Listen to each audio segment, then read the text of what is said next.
വിചാരിച്ചു അല്ലടാ? എന്റെ മോനെ കൊന്നിട്ട് പെണ്ണും കെട്ടി സുഖമായിട്ട് കഴിയാമെന്ന് കരുതിയടാ നിന്നെ ഞാൻ.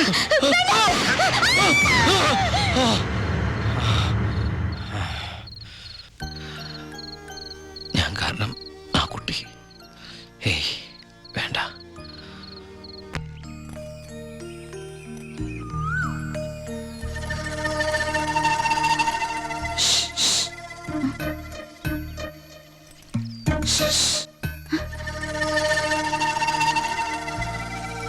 പാമ്പല്ല, ഞാനാ.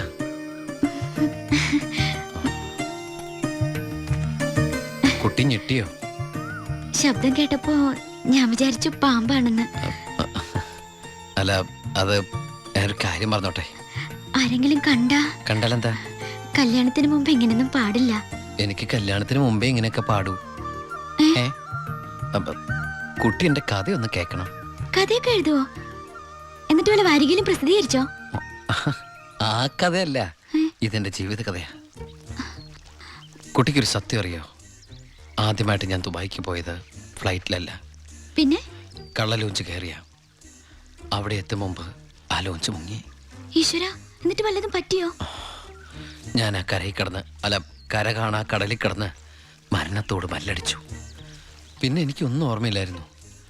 ബോധം തെളിഞ്ഞപ്പോ ഞാൻ ദുബായിലുള്ള ഒരു ക്രിസ്ത്യാനി ഷെയ്ഖിന്റെ വീട്ടിലായിരുന്നു. എന്നെ രക്ഷിച്ചത്, എനിക്കൊരു ജോലി വാങ്ങി തന്നത് എല്ലാം ആ ഷെയ്ഖിന്റെ കാരുണ്യ. ഒരിക്കൽ ആ ഷെയ്ഖച്ചൻ എന്നോട് പ്രത്യുപകാരം ചോദിച്ചു. അദ്ദേഹത്തിന്റെ അന്ധയും ബദിരിയും മൂകയും വികലാംഗയുമായ മകളെ എന്നോട് കല്യാണം കഴിക്കാമോന്ന്.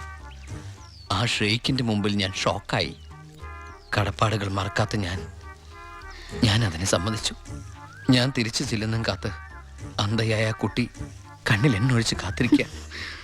ആ കുട്ടിയെ മറക്കാൻ എനിക്കാവില്ല. സോറി. കരയ ഇതുകൊണ്ട് കണ്ണീരൊപ്പിക്കോളൂ. ആരും കാണണ്ട. എന്നിട്ട് കുട്ടി വീട്ടിലേക്ക് വെക്കോളൂ. പിന്നെ ആര് കേട്ടാലും ഈ കഥ വിശ്വസിക്കില്ല. അതാ എൻ്റെ കഥയുടെ കുഴപ്പം. വീട്ടിൽ ആരോട് ചെന്നത് പറയണ്ട. അവരാരെങ്കിലും ചോദിച്ചാ കുട്ടിക്ക് എന്നെ ഇഷ്ടായില്ലെന്ന് മാത്രം പറഞ്ഞാൽ മതി.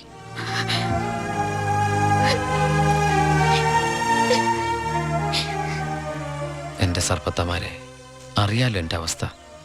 ഈ പാവം കുട്ടിയെ ചതിക്കാൻ എനിക്കാവില്ല.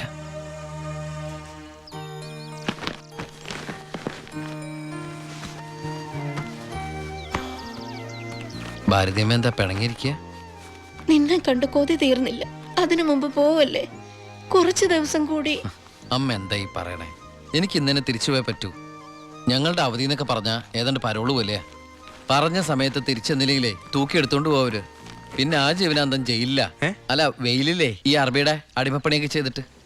ദുബായിൽ അങ്ങനെ ഉണ്ട്.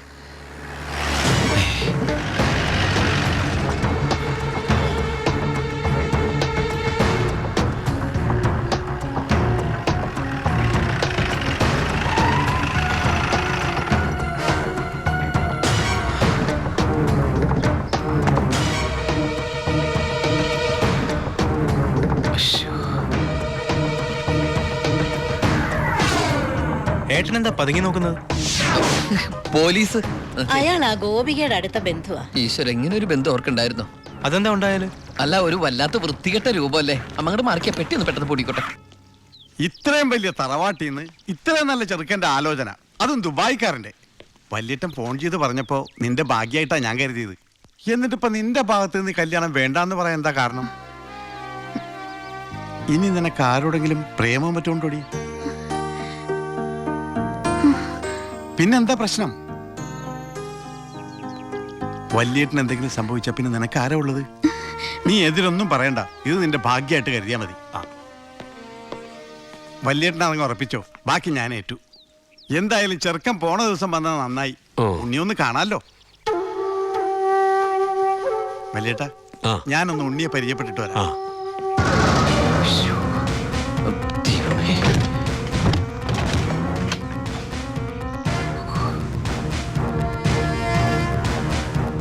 ഏട്ടാ, എല്ലാം എടുത്തിട്ടുണ്ടോ? ഒന്നും മറന്നില്ലല്ലോ? ഒന്നും മറന്നിട്ടില്ല. നീ ഒരു കാര്യം ചെയ്യ്, പെട്ടെന്ന് ഈ സ്ഥലം എടുത്ത് ഇതുവഴി വണ്ടി കയറിക്കോ. മോളെ എല്ലാം ഓക്കെ അല്ലേ?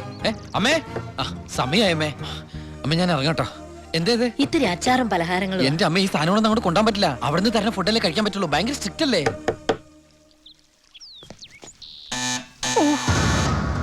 ആരോ ബെല്ലടിക്കുന്നുണ്ടല്ലോ. അല്ല എടാ ബാലു അവിടെ നിന്നേ നിന്നേ ഏയ് അത് പിച്ചക്കാരനാ പിച്ചക്കാരൻ ഞാൻ 10 രൂപ കൊടുത്തപ്പോ 100 രൂപ വേണമെന്ന് ഗൾഫുകാരുടെ ഒരു അവസ്ഥ നീ അവനെ ഞാനിന്ന് എടാ അവൻ അവിടെ നിന്ന് അടിക്കട്ടെ നമ്മുടെ മനസ്സിൽ അടിക്കുന്ന പിച്ചക്കാരാണോ നീ ഇങ്ങോട്ട് വന്നേ വന്നേ പെട്ടെന്ന് വാ സാധനങ്ങൾ എടുത്തിട്ട് വേഗം വണ്ടിയിലേക്ക് എടുത്തു വെച്ചേ അമ്മേ ആ ആളനക്കും ഇല്ലല്ലോ. ചിലപ്പോ എയർപോർട്ടിൽ പോയി കാണും. ആ എങ്കി അടുത്ത പ്രാവശ്യം വരുമ്പോ കാണാം. പോട്ടെ. ആ ഫ്രണ്ട് സീറ്റ് വെക്കണേ. വേഗം എടുത്തു വെക്കേ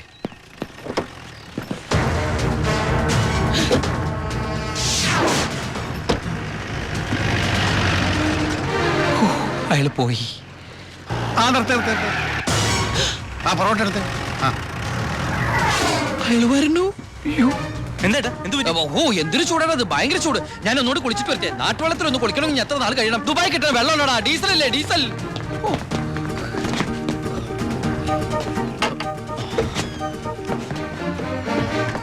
ആ ഞാൻ വിചാരിച്ചു പോയി കാണുമെന്ന്. നീ എന്റെ ഗോപിയേക്ക് ചേർന്ന ചെറുക്കൻ തന്നെ. അയ്യോ ഞാൻ ഉണ്ണിയല്ല, ഏ? ഉണ്ണി എന്റെ ഏട്ടനാ. ഉണ്ണി എവിടെ ഒന്നും കണ്ടില്ലല്ലോ. ഉണ്ണിയേട്ടാ എന്താടാ ഒരാൾ കാണാൻ വന്നിരിക്കുന്നു. അയ്യോ ഈ സമയത്താ ഉണ്ണി കുളിക്കല്ലേ? ആ കുളിച്ചോണ്ടിരിക്കുക ആരാടത് ദിവാകരൻ, അപ്പുറത്തെ വീട്ടിലെ ഗോപിയുടെ കൊച്ചച്ഛൻ. ഭാവിയിൽ ഉണ്ണിയുടെ ഒരു ബന്ധുവായിട്ട് വരും. ജയിലറാ. അതെയാ ആ ഒന്ന് മുഖം കാണിക്കാൻ വേണ്ടി വന്നതാ. മുഖം കാണിക്കാൻ ഞാനെന്താ രാജാവാ ഓ ഫലിതപ്രിയൻ. നമ്മൾ തമ്മിൽ കാണേണ്ട കാര്യമാണ് പറഞ്ഞത്. ഞാൻ കണ്ടിട്ടുണ്ട് എവിടെ വെച്ച്?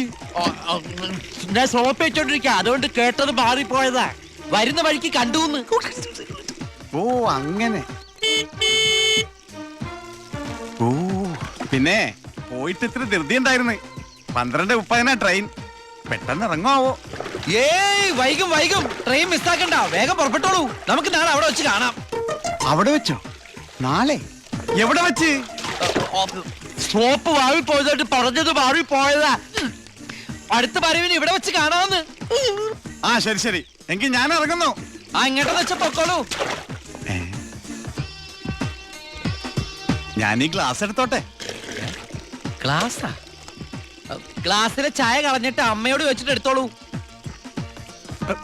അയ്യോ ഞാൻ ഈ കൂളിംഗ് ഗ്ലാസിന്റെ കാര്യം പറഞ്ഞത്. കൂളിംഗ് ഗ്ലാസോ ചില്ലി ഗ്ലാസോ ഇനി അപ്പുറത്തെ സ്കൂളിലെ ക്ലാസ്സോ എന്താന്ന് വെച്ചാൽ വേഗം എടുത്തിട്ട് വേഗം പൊക്കോളൂ ട്രെയിൻ മിസ്സാവും ആ ഓ ആ ഇനി ദുബായ്ക്കാരുടെ വീട്ടിൽ വന്നിട്ടൊന്നും തന്നില്ല എന്ന് വേണ്ട. അപ്പോ ഞാനങ്ങോട്ട് പൊക്കോളൂ ബൈ ബൈ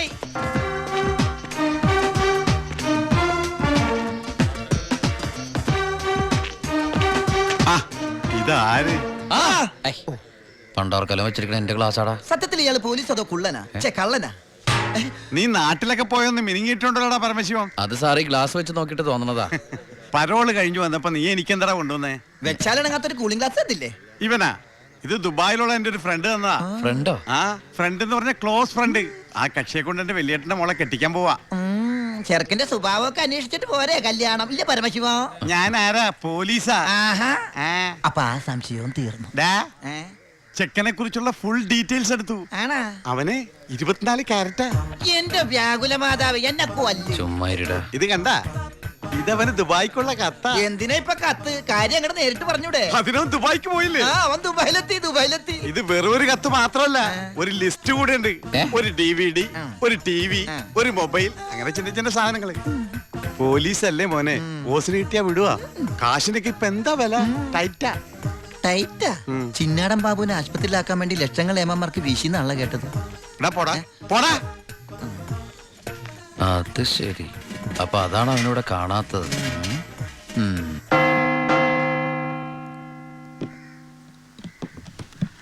സാറേ എന്താടാ? വാ. നീ എവിടേക്കാ? എഞ്ചാടാ?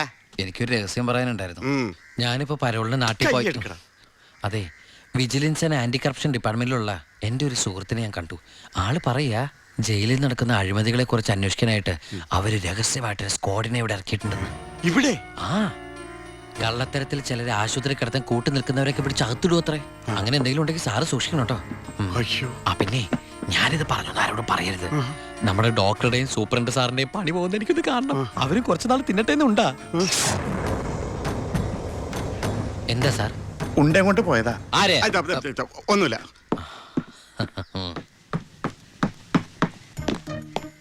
നീ 100 പേര് എണ്ണി തീരുന്നതിന് മുമ്പ് ചിന്നാടൻ ബാബു സെല്ലിലുണ്ടാവും. ചുമ്മാ എണ്ണടോ. 1 ആ 2 ആ 3 ആ. സത്യമാണോടു? അതെ സാർ.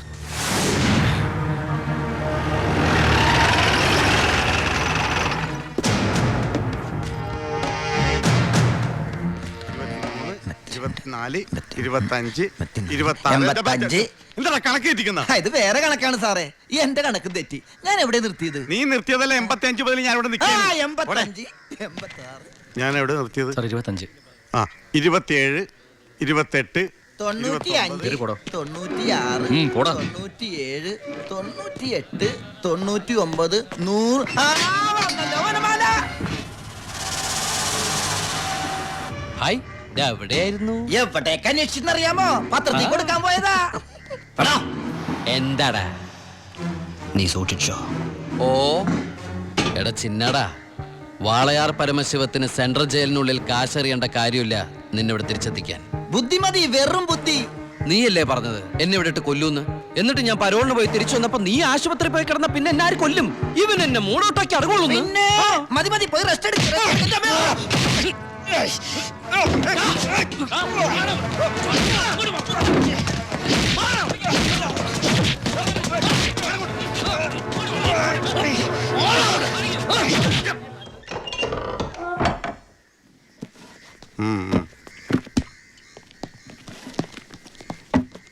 നിന്റെ ആരാടാ ദുബായിലുള്ളത്? ഇടക്കിടക്ക് കത്ത് വരുന്നുണ്ടല്ലോ. നമുക്കുണ്ട് സാറേ ദുബായിലൊക്കെ ഫ്രണ്ട്സുകള്. എനിക്കുണ്ടപ്പോ നിനക്കുണ്ട് ദുബായിൽ ഫ്രണ്ട്സ്. എനിക്കാരുമില്ല. നിന്നോട് ചോദിച്ചില്ല. അല്ല, ചോദിച്ചാൽ തന്നെ പറയാൻ ആരുമില്ലെന്ന് പറഞ്ഞതാ. 2 കത്താ. From Divakaran, jailer, central jail. ഇതൊന്നും നിനക്ക് ദുബായിലൊക്കെ അയച്ച കത്തല്ലേ? എന്തൊന്ന് എഴുതി വെച്ചേക്കണാവോ? എന്തായാലും ഒന്ന് നോക്കിയേക്കാം. പ്രിയപ്പെട്ട എൻ്റെ ഉണ്ണിക്ക്, ഞാൻ ഗോപികയുടെ കൊരങ്ങച്ചൻ, കൊച്ചച്ചൻ, ജയിലർ ദിവാകരൻ എഴുതുന്ന സ്നേഹത്തോടെയുള്ള കുത്ത്. കുത്തോ? ഈ ജയിലിലെ ശീലം വെച്ച് എഴുതിയായിരിക്കും കുത്തേ. കുത്തും കത്തും തിരിച്ചറിയാത്ത നമ്മൾ തമ്മിൽ നേരിട്ട് പരിചയമില്ലെങ്കിലും എനിക്ക് ഗിഫ്റ്റായിട്ട് DVD, TV, മൊബൈല്, ഇതൊക്കെ അയാളുടെ അപ്പനോടൊന്ന് നോക്കട്ടെ. ബാലുവിന്റെ കത്താ.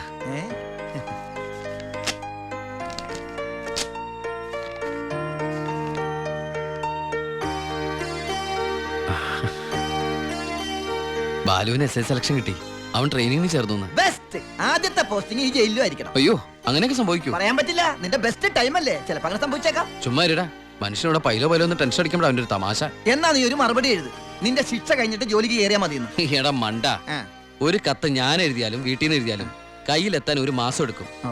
ദുബായിലുള്ള എന്റെ ഫ്രണ്ട് കാസമിന്റെ പണിയാ കത്തുകൾ അങ്ങോട്ടും ഇങ്ങോട്ടും കൈമാറി അയച്ചോണ്ടിരിക്കുന്നത്.